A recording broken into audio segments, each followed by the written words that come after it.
Good morning. I hope you're all going really well this day and that Father God is blessing each and every one of you in your life right now. Today I'm going to read from the book of Jubilees, beginning at chapter 27, and I'll just see where I get through to in the allotted time today. Chapter 27. Rebekah was told Esau's words in a dream, and Rebekah sent for Jacob, her younger son, and said to him, "Look, Esau, your brother, will take vengeance on you and kill you. Now therefore, my son, do as you are told, and get up and flee to Laban, my brother, to Haran, and stay with him a few days, until your brother's anger fades away, and he removes his anger from you, and forgets all that you have done. Then I will send for you to come from that place." Jacob said, "I am not afraid. If he wishes to kill me, I will kill him." But she said to him, "Let me not be bereft of both my sons on one day." Jacob said to Rebekah his mother, "Look, you know that my father has become old, and does not see because his eyes are dull. If I leave him, he will think it is wrong. If I leave him and go away from you, my father will be angry and will curse me. I will not go. When he sends me, only then will I go." Rebekah said to Jacob, "I will go in and speak to him, and he will send you away." Rebekah went in and said to Isaac, "I hate my life because of the two daughters of Heth, whom Esau has taken as wives. If Jacob take a wife from among the daughters of the land, such as these, I could not live with it, because the daughters of Canaan are evil." Isaac called Jacob and blessed him, and warned him and said to him, "Do not take you a wife of any of the daughters of Canaan. Arise and go to Mesopotamia, to the house of Bethuel, your mother's father, and take a wife from that place of the daughters of Laban, your mother's brother. And God Almighty bless you, and increase and multiply you, that you may become a company of nations, and give you the blessings of my father Abraham to you, and to your offspring after you, that you may inherit the land that you travel in, and all the land which God gave to Abraham. Go in peace, my son." Isaac sent Jacob away, and he went to Mesopotamia, to Laban the son of Bethuel, the Syrian, the brother of Rebekah, Jacob's mother. It happened after Jacob had departed to Mesopotamia, that the spirit of Rebekah was grieved for her son, and she wept. Isaac said to Rebekah, "My sister, weep not because of Jacob, my son, for he goes in peace, and in peace will he return. The Most High God will preserve him from all evil, and will be with him. He will not forsake him all his days, for I know that his ways will be made to prosper in all things wherever he goes, until he returns in peace to us, and we see him in peace. Fear not on his account, my sister, for he is on the upright path, and he is a perfect man, and he is faithful and will not perish. Weep not." Isaac comforted Rebekah because of her son Jacob, and blessed him. Jacob went from the well of the oath to go to Haran on the first year of the second week in the 44th Jubilee, and he came to Luz on the mountains, that is Bethel, on the new moon of the first month of this week. And he came to the place at dusk, and turned from the way to the west of the road that is close, and that night he slept there, for the sun had set. He took one of the stones of that place as a pillow, and laid down under the tree, and he was journeying alone, and he slept. Jacob dreamt that night, and saw a ladder set up on the earth, and the top of it reached to heaven, and he saw the angels of the Lord ascended and descended on it, and behold, the Lord stood on it. And he spoke to Jacob and said, "I am the Lord God of Abraham, your father, and the God of Isaac. The land you are sleeping on I will give to you and to your offspring after you. Your offspring shall be as the dust of the earth, and you will increase to the west and to the east, to the north and the south. And in you and in your offspring shall all the families of the nations be blessed. Behold, I will be with you, and I will keep you wherever you go. I will bring you into this land again in peace. I will not leave you until I do everything that I told you." Jacob awoke from his sleep and said, "Truly this place is the house of the Lord, and I did not know it." He was afraid and said, "I am afraid because this place is none other than the house of Jacob, and this is the gate of heaven, and I did not know it." Jacob got up early in the morning, and took the stone that he had placed under his head, and set it up as a pillar for a sign. And he poured oil on the top of it, and he called the name of that place Bethel, but the name of the place was previously Luz. And Jacob vowed a vow to the Lord, saying, "If the Lord will be with me, and will keep me in the way that I go, and give me bread to eat, and clothes to put on, so that I come again to my father's house in peace, then the Lord shall be my God, and this stone, which I have set up as a pillar for a sign in this place, shall be the Lord's house. And of all that you gave me, I shall give the 10th to you, my God." Chapter 28.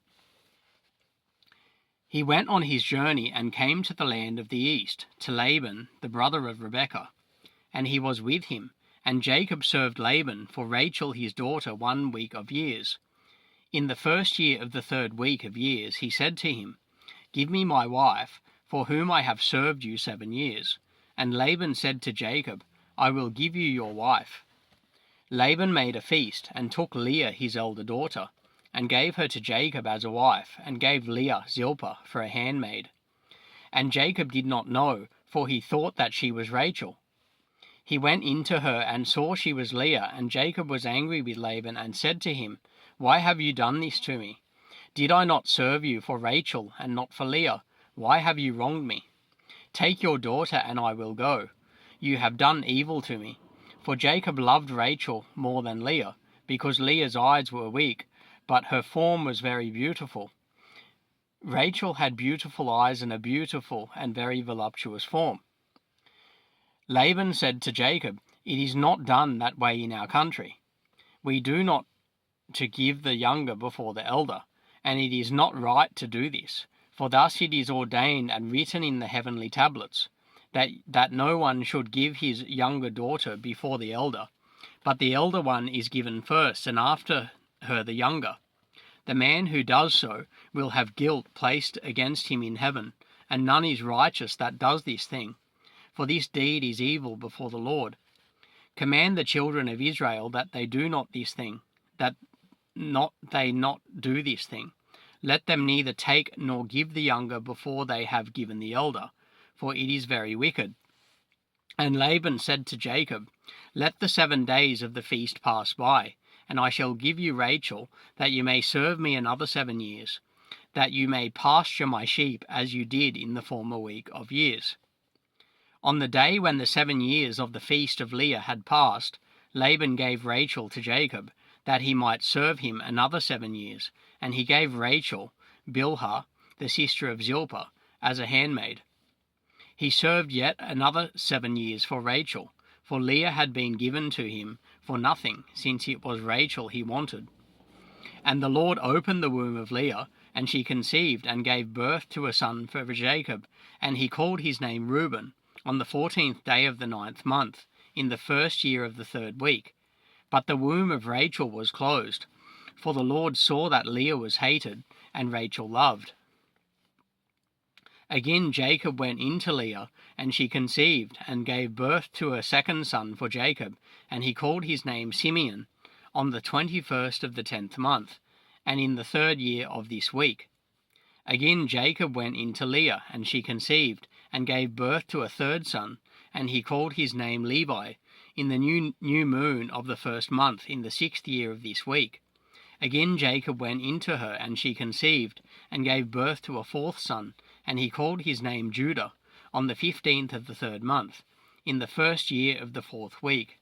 Because of all this, Rachel envied Leah, for she did not bear a child, and she said to Jacob, "Give me children." And Jacob said, "Have I withheld from you the fruits of your womb? Have I left you?"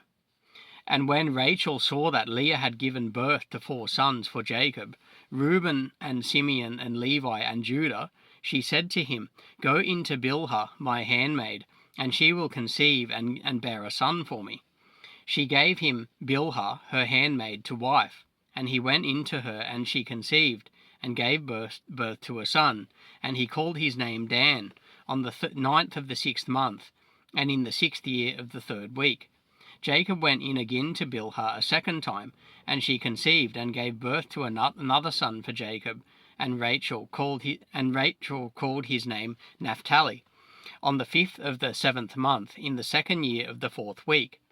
When Leah saw that she had become sterile, and could no longer have children, she envied Rachel, and she also gave her handmaid Zilpah to Jacob to wife, and she conceived and gave birth to a son, and Leah called his name Gad, on the 12th of the 8th month, in the 3rd year of the 4th week.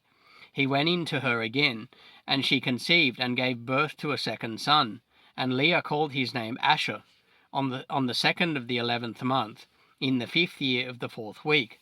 Jacob went in to Leah, and she conceived and gave birth to a son, and she called his name Issachar, on the 4th of the 5th month, in the 4th year of the 4th week, and she gave him to a nurse.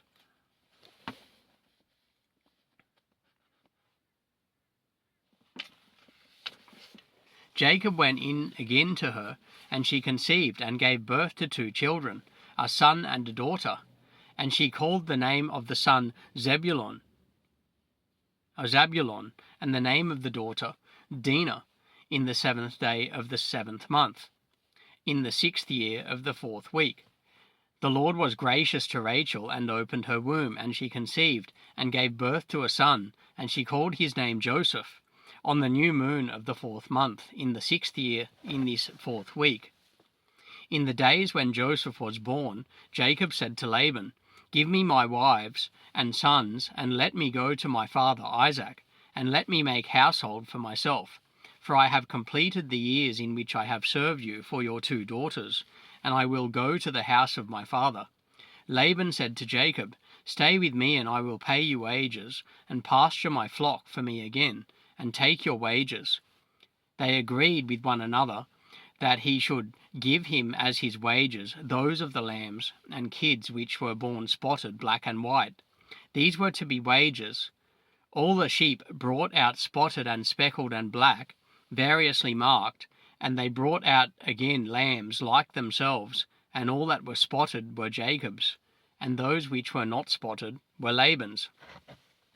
Jacob's possessions multiplied greatly, and he possessed oxen and sheep and donkeys and camels, and menservants and maidservants. Laban and his sons envied Jacob, and Laban took back his sheep from him, and he envied him, and watched him for an opportunity to do evil. Chapter 29. It happened when Rachel had given birth to Joseph, that Laban went to shear his sheep, for they were distant from him, a 3-day journey. Jacob saw that Laban was going to shear his sheep, and Jacob called Leah and Rachel, and spoke sweetly to them in order to convince them to come with him to the land of Canaan. For he told them how he had seen everything in a dream, all that God had spoken to him, that he should return to his father's house. And they said, "To every place where you go, we will go with you." Jacob blessed the God of Isaac his father, and the God of Abraham his father's father. And he arose and placed his wives and his children on donkeys, and took all his possessions, and crossed the river, and came to the land of Gilead. And Jacob hid his intention from Laban, and did not tell him. In the 7th year of the 4th week, Jacob turned his face toward Gilead in the 1st month, on the 21st of it. Laban pursued and overtook Jacob in the mountain of Gilead, in the 3rd month, on the 13th of it. And the Lord did not permit him to injure Jacob, for he appeared to him in a dream by night. Laban spoke to Jacob. On the 15th of those days, Jacob made a feast for Laban, and for all who came with him. And Jacob swore to Laban that day, and Laban also swore to Jacob that neither should cross the mountain of Gilead to do evil to the other. He made a heap of stones for a witness there, wherefore the name of that place is called the heap of witness, after this heap. But before they used to call the land of Gilead the land of the Rephaim. The Rephaim were born giants, whose height was 10, 9, 8, down to 7 cubits. Their dwelling place was from the land of the children of Ammon to Mount Hermon, and the seats of their kingdom were Karnaim, and Ashtaroth, and Edrei, and Misur, and Beon. The Lord destroyed them because of the evil of their deeds, for they were malevolent, and the Amorites were wicked and sinful. There is no people today which has committed the full range of their sins, and their life on the earth was shortened. Jacob sent Laban away, and he departed into Mesopotamia, the land of the east, and Jacob returned to the land of Gilead. He passed over the Jabbok in the 9th month, on the 11th of it. On that day Esau his brother came to him, and he was reconciled to him, and departed from him to the land of Seir. But Jacob dwelt in tents. In the 1st year of the 5th week in this Jubilee, he crossed the Jordan, and dwelt beyond the Jordan. He pastured his sheep from the sea of the heap to Bethshan, and to Dothan, and to the forest of Akrabim.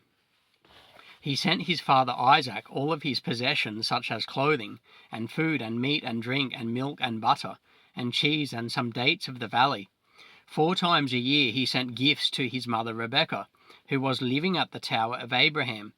He sent the gifts between the times of the months, between ploughing and reaping, and between autumn and the rain season, and between winter and spring.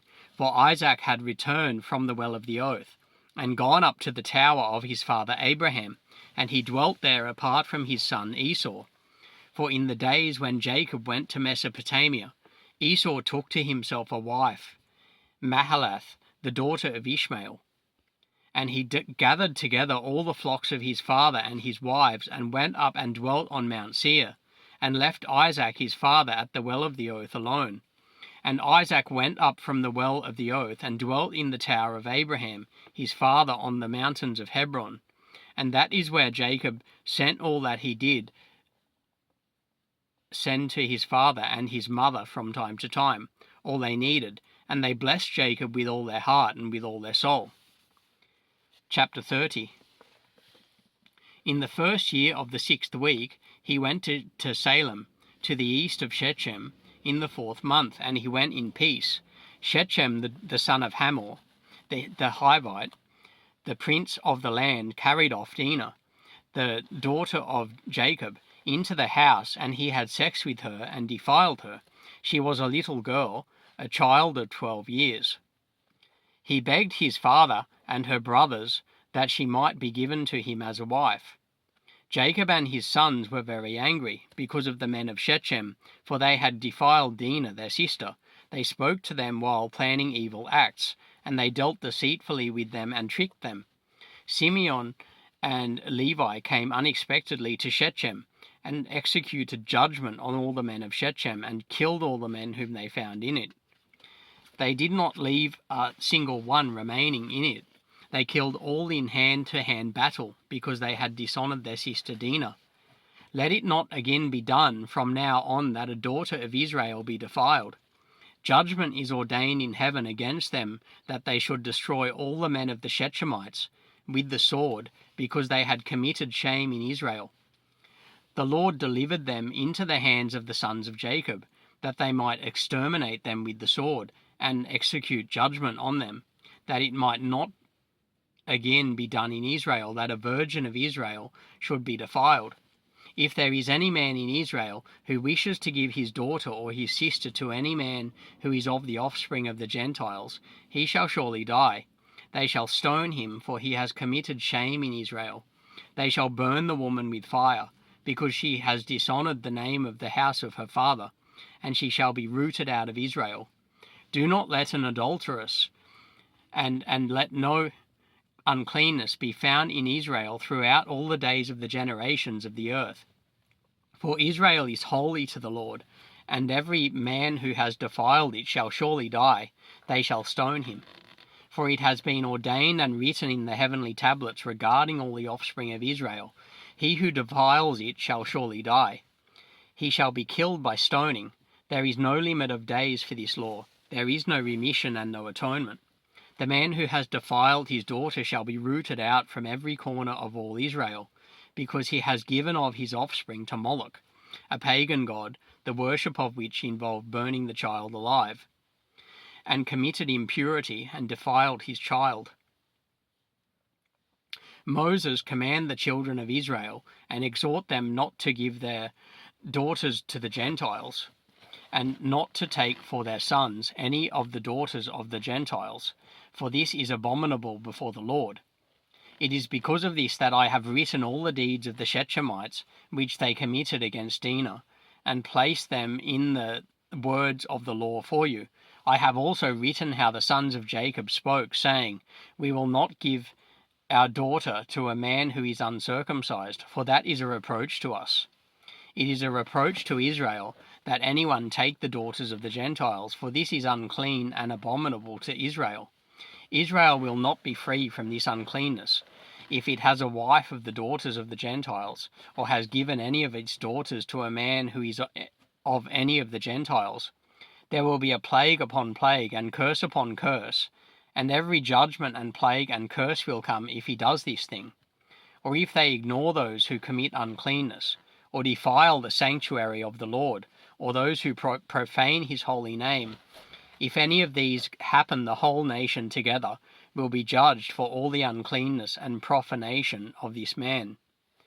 There will be no judging people by their position, and no receiving fruits or offerings, or burnt offerings, or fat, or the fragrance of sweet odour from his hands. It will be unacceptable, and so warn every man and woman in Israel who defiles the sanctuary. For this reason I have commanded you, saying, Give this testimony to Israel. See how the Shechemites and their sons fared. See how they were delivered into the hands of 2 sons of Jacob, and they killed them under torture. It was counted to them for righteousness, and it is written down to them for righteousness. The offspring of Levi were chosen for the priesthood, and to be Levites, that they might minister before the Lord, as we do continually. Levi and his sons will be blessed forever, for he was zealous to execute righteousness and judgment and vengeance on all those who arose against Israel. So they wrote a testimony in his favour of blessing and righteousness on the heavenly tablets, in the presence of the God of all. We remember the righteousness that the man fulfilled during his life. Throughout the years, until 1,000 generations, they will record it. It will come to him and to his descendants after him, and he has been recorded on the heavenly tablets as a friend and a righteous man. All this account I have written for you, and have commanded you to tell the children of Israel, so that they will not commit sin, nor transgress the laws, nor break the covenant which has been ordained for them. They should fulfill it and be recorded as friends of God. But if they transgress and work uncleanness in any way, they will be recorded on the heavenly tablets as adversaries of God, and they will be blotted out of the book of life. Instead, they will be recorded in the book of those who will be destroyed, and with those who will be rooted out of the earth. On the day when the sons of Jacob killed Shechem, it was recorded in the record in their favour in heaven, that they had executed righteousness and uprightness, and vengeance on the sinners, and it was written for a blessing. They brought Dinah their sister out of the house of Shechem. They took everything that was in Shechem captive. They took their sheep and their oxen and their donkeys and all their wealth, and all their flocks, and brought them all to Jacob their father. He reproached them because they had put the city to the sword, for he feared those who dwelt in the land, the Canaanites and the Perizzites. The dread of the Lord was on all the cities that are near Shechem. They did not fight or chase after the sons of Jacob, for terror had fallen on them. So that concludes my reading of the book of Jubilees today. I've read from chapter 27 through to and including chapter 30. Next time I read from the book of Jubilees, I'll begin from chapter 31. So God bless each and every one of you this day. I hope all of you have a brilliant day. God bless you.